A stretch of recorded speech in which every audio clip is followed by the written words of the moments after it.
Good afternoon. I'm Dr. Mark Andrew Holowchak. I'm a Ukrainian-American philosopher and historian. I have 5 books on Ukraine and numerous others on several other topics, over 70 plus book in total. And I'd like to welcome you to another edition of Eye on Ukraine. And today I'd like to talk to you about two different attritional strategies, one by Russia, one by Ukraine, to win the war. That was Putin's special military operation on February 24, 2022. Now, we know that that's the date Putin started this war, that Putin has always had his eyes on Ukraine. We know at least from 2003 from Putin advisor Larionov that Putin has his eyes on Ukraine since at least 2003. And he waited 2022 early after COVID to begin his plan to take all of Ukraine.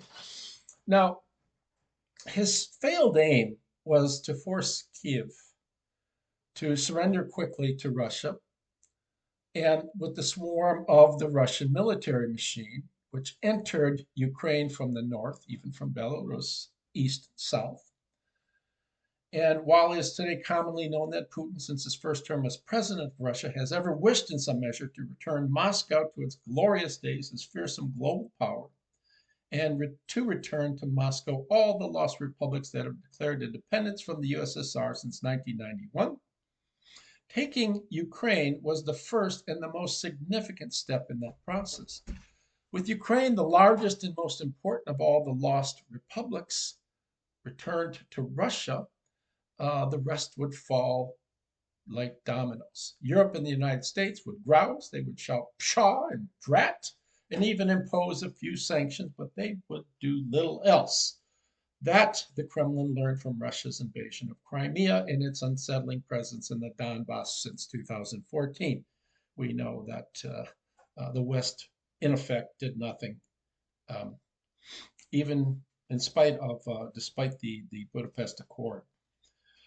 Now, Putin's SMO has not gone according to plan, if indeed there ever was a fully worked out plan. I suggest there was not. Ukrainians did not welcome the invading Russians as liberators. They stoutly resisted the encroaching Russians. President Zelensky did not flee Ukraine. He pledged to head the resistance to the invading Russians, and he did what he could in a pinch to garner Western succor of any sort. The war, which was to be over at best in a few days or at worst in a few weeks, is currently in its 4th year. Now, both sides have settled, as I said, on a war of attrition. And each vision of attrition is distinct. The Kremlin's strategy has been one that Russia has historically employed.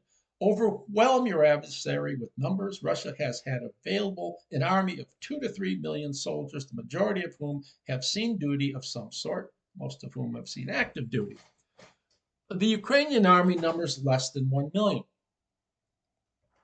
The Kremlin has also opted to employ terrorist activities, drone and missile strikes aimed at the Ukrainian civilians in key Ukrainian cities like Kiev and Odessa, as well as burking chemical weapons on the battlefield.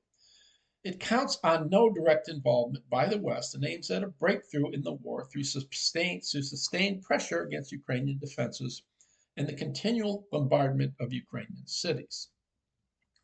To achieve its ends, the Russian economy has become predominantly shifted towards its SMO, with 40% of its 2025 budget directed toward conduct of its war and its GDP being almost at 8%. No nation spends 8% of its GDP on military. It hopes to keep pro-war sentiment among Russians strong through continual pro-war propaganda, which perpetually preaches both Western encirclement of the West, encirclement of and the West's desires for war with Ukraine. It also preaches Russian invincibility. It's always done so.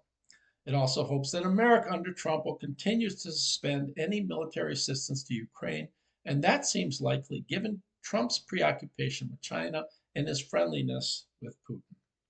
The Kremlin also continues to recruit each month up to 40,000 new untrained soldiers incentivized by signing bonuses of nearly 30,000 US dollars, which is an extraordinary amount of money in Russia, to offset attrition on the battlefield. They're losing as many a month. We have known for a long time they've been losing over 1,000 men a day. Ukraine, in contrast, has known that success in the war cannot come on the front lines. The numbers just don't allow for that. And so their strategy has been subtle. It has adopted the plan of increasingly crippling Russia's capacity to conduct its war, the plan of neutering its potency through key logistical attacks. In other words, by drone and missile strikes on oil refineries.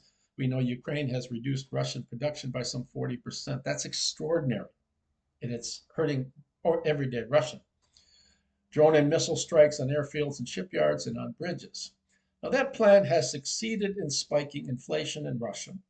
So successful has been Ukrainian strikes on oil refineries that there are shortages of gasoline throughout Russia, evidenced by numerous videos posted on channels like YouTube by everyday Russians.